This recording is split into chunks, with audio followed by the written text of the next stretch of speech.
Hey, long time no see. Welcome back to the couch. I mean, I made it. Apparently, you made it too. Uh, it has been a minute, and we don't want to wait any longer. So let's get into it. Let's get into our new series called Anthem, and let's talk about something really important to all of us, whether we realize it or not. Something really cool, and that is worship. Worship, we have this. I don't know what you think when you hear the word worship. I know always my initial thought is that someone kneeling and bowing down.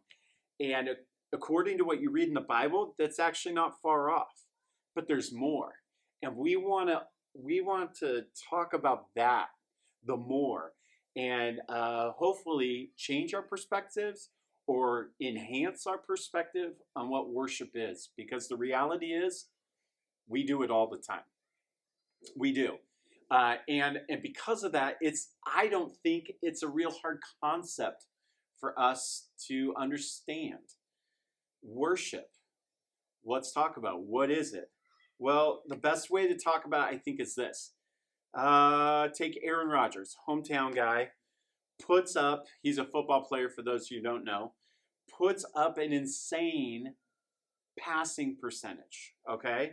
Or how about this? Someone like LeBron James leads his team to a championship. What do we do with both of those scenarios? We praise them, don't we? How do we do that?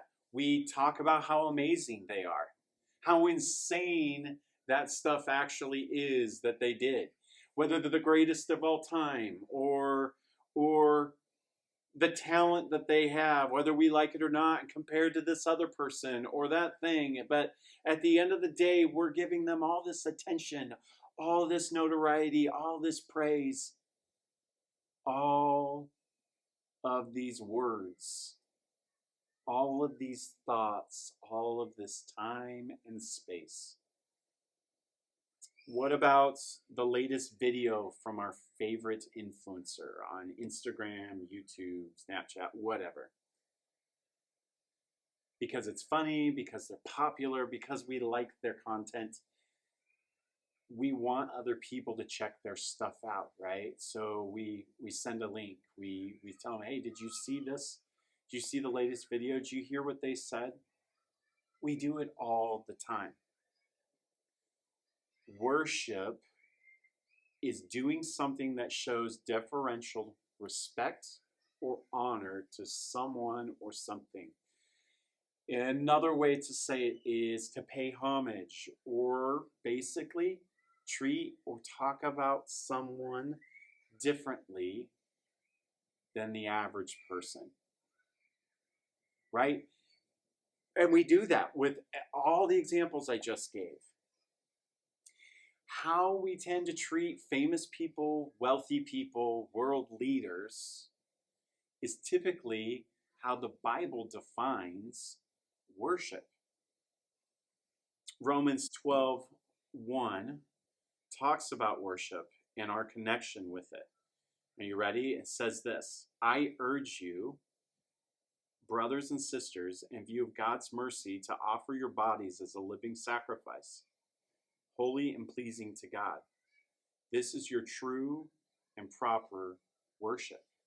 Now, living sacrifices, what does it mean? Well, it means a few things that we'll unpack as the weeks go along, but really simply, one of the things it means is talking about God, like giving your life in a way that He is part of your conversation. He's part of your time, your space.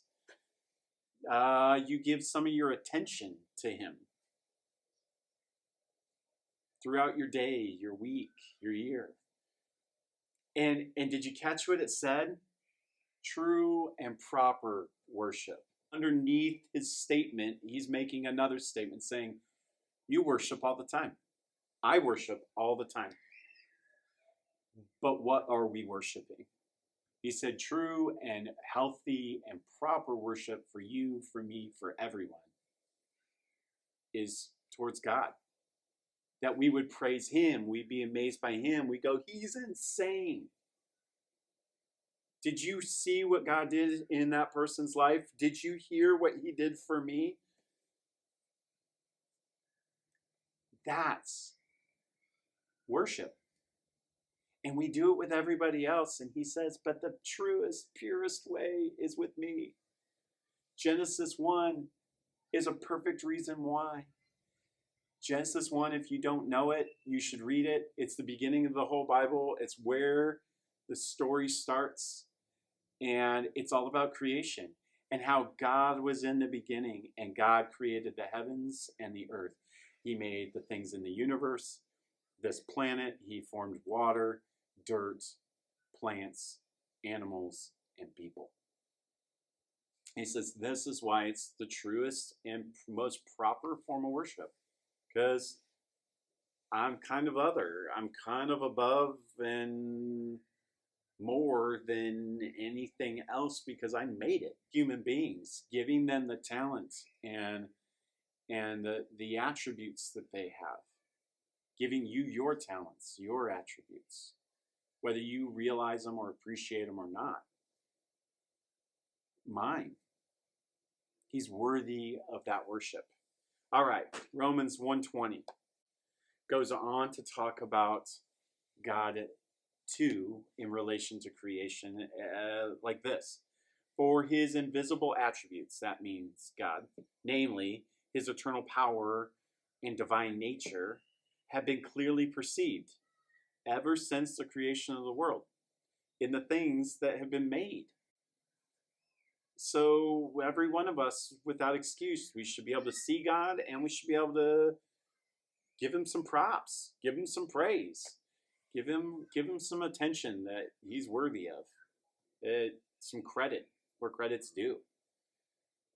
So summing it all up, basically, he says this: the very things we see, that we grow, that we snuggle up, cuddle, and the very things we explore tell us and teach us very real things about God. Whether it's your dog or the tree in your yard or the mountains on the edge of our valley, they're all saying something about God. For me, the ocean has been one of those very real things. I've learned some very true things about God that make people very uneasy, but it doesn't make it any less true. By hanging out at the ocean.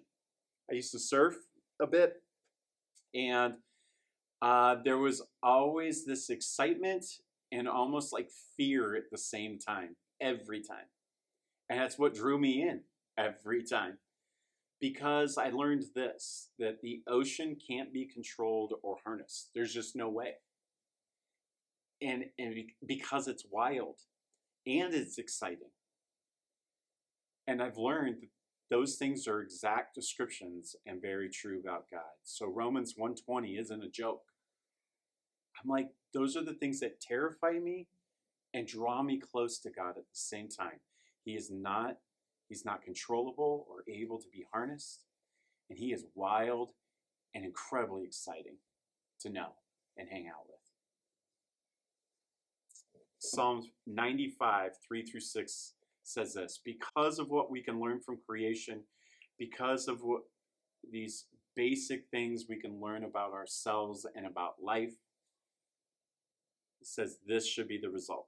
For the Lord is the great God, the great King above all gods. In his hand are the depths of the earth, and the mountain peaks belong to him. The sea is his, for he made it, and his hands formed the dry land. So come and let's bow down and worship. Let's kneel before the Lord our Maker. We should worship him. We should praise him, give him the attention and the credit due to him because of who he is, what he's done. He's done it all. He's made it all. And that alone is worthy. We'll talk about some other reasons why in the next couple of weeks, but we're just going to leave it at that. So 3 things that I want you to be thinking about as you contemplate this new perspective on worship. It's this. Number 1, You were made to worship. I think we've got that part covered.